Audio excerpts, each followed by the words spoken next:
Орусия мигранттарга өлкөгө үй бүлөсүн алып кирүүгө тыюу салууну пландоодо.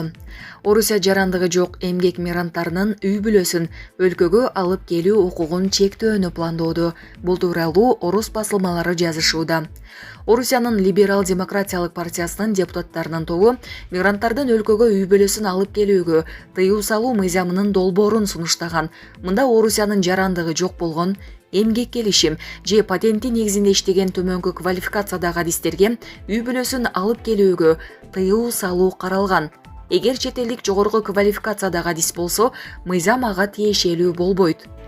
Мындай мыйзамдын сунушталышынын себеби чет элдик мигранттар өз тилинде сүйлөшөт, жергиликтүү тургундарга ыңгайсыздык жаратышат, ошондой эле жашаган жеринде коммуналдык кызматтар үчүн акча төлөбөй, маселени үй ээлери чечүүгө аргасыз болгон учурлар көп экенин аталган партиянын лидери Леонид Слуцкий айткан. Эгер мыйзам долбоору күчүнө кирсе, мигранттын эмгек келишими же патенти анын үй бүлө мүчөлөрүнүн Орусияга көчүп баруусуна негиз боло албайт. Булак Суперкежи.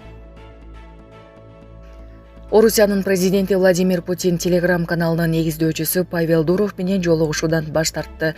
Бул тууралуу чет элдик басылмалар жазышты. Андагы маалыматка караганда Путин менен Дуров бир эле учурда Баку шаарында болушкан. Орус лидери Азербайжанга 18-19 августта өлкөнүн президенти Ильхам Алиев менен сүйлөшүү үчүн барган. Ал эми Дуров дагы ошол эле күндөрү иш сапар менен Бакуда болгон. Иш сапарга бир нече күн калганда президенттик администрациянын өкүлдөрү Путинге Павел Дуров менен жолугушууну сунушташкан. Бирок орус президенти жолугушуудан баш тарткан.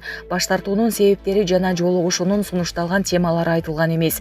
Беле кетсек, Орусиянын президенти Владимир Путин 18-19 августта Азербайжанга мамлекеттик сапар менен барган. Анда мамлекет башчылары биргелешкен билдирүү кабыл алып, бир катар өкмөттөр аралык документтерге кол коюшкан. Булак Суперкежи.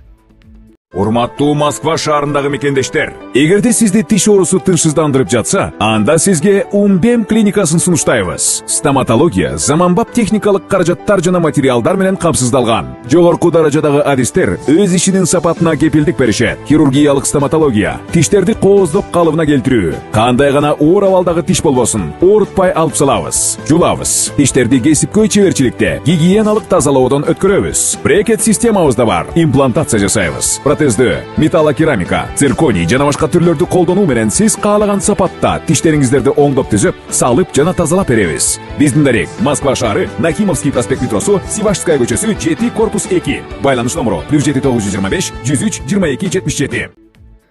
Мушкери Мунарбек Сейитбек уулу Бегана Султанбаев 20 жыл бою акысыз машыктырып келгенин айтты. Париж Олимпиадасында күмүш байге алган кыргыз мушкери Мунарбек Сейитбек уулу жергиликтүү YouTube каналдардын бирине берген маегинде машыктыруучусу 20 жылдан бери боксту акысыз үйрөтүп келгенин айтты. Бегана Султанбаев агайым 20 жылдан бери мени акысыз машыктырып келди. Башында эмгеги үчүн деп бир аз акча берчүмүн. Кийин бербесем деле керек. Акысыз эле машыктырчу. Үйдөгүлөр да каражат жагынан жардам беришчү. Өзүм да кээде таксист болуп иштейт элем. Мындан тышкары бул жакта көрсөткөн жыйынтыктарым үчүн стипендия алчумун, деди мушкер. Ошондой эле ал буга чейин анда туруктуу демөөрчү болбогонун, бирок жардамга кол сунган адамдар бар экенин кошумчалады. Мушкер бокс менен алектенүүнү 8 жашында баштаган. Боксту жакшы көргөндүктөн жана тынымсыз машыгуунун аркасынан бул ийгиликке жеткенин билдирген. Булак Суперкежи.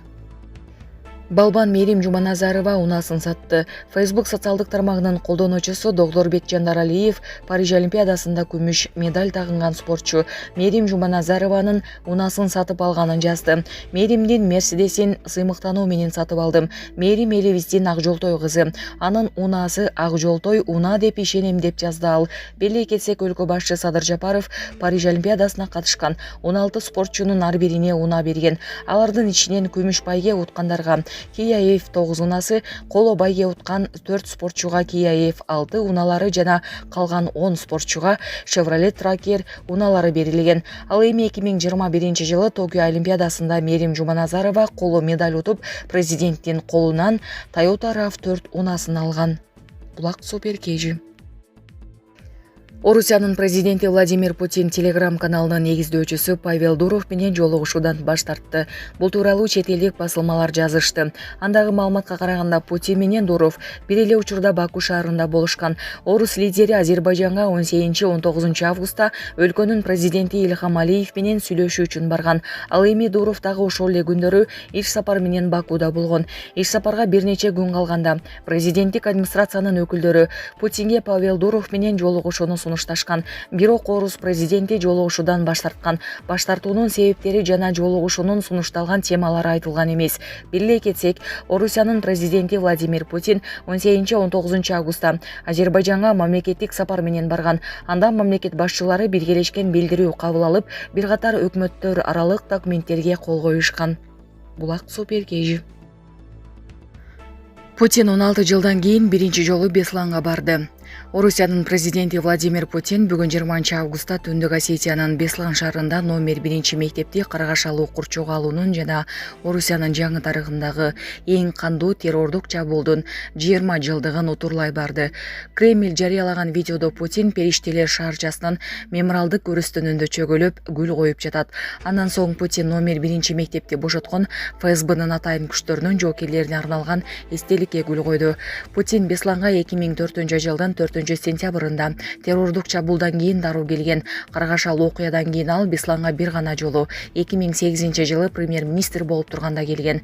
Кошумчалай кетсек, 2004 жылдын 1 сентябрында куралдуу согушкерлер Бесландагы мектеп имаратын салтанаттуу жыйын учурунда басып алып, 1100дөн ашуун адамды барымтага алышкан. Алардын көбү балдар болгон. Аларды 2 күнөн кийин орус аскерлери мектептин имаратына чабуул койгонго чейин туткунда кармашкан.